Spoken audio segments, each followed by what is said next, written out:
మనం పోలేదని ఒప్పుకుంటారా? నేను ఇవాళ కాంగ్రెస్ని ఒకటే అడుగుతా ఉన్నా.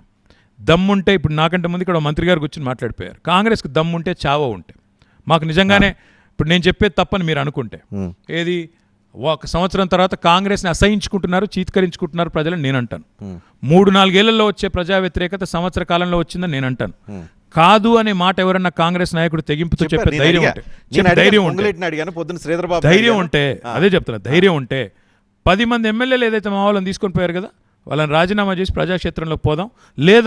లేదా కొడంగల్లో రేవంత్ని రాజీనామా చేయమనండి, సిరిసిల్లలో నేను కూడా చేస్తాను.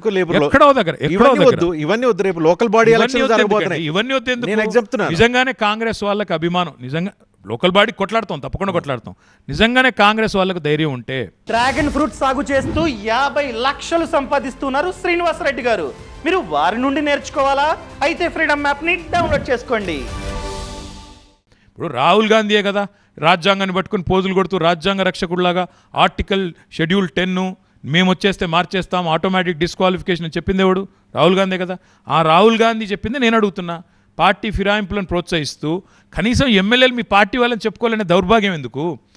మా పార్టీ ఎమ్మెల్యే కండువాలు కప్పి ఇంటింటికి తిరిగి కాలు పట్టుకొని బయటకు వచ్చి మాత్రం మా పార్టీ వాడు కాదు బీఆర్ఎస్ వాడు అని చెప్పే దౌర్భాగ్య పరిస్థితి ఎందుకు? కాంగ్రెస్ పార్టీకి అంత భయం ఎందుకు? ఎలక్షన్లు అవాయిడ్ చేయాలని కదా.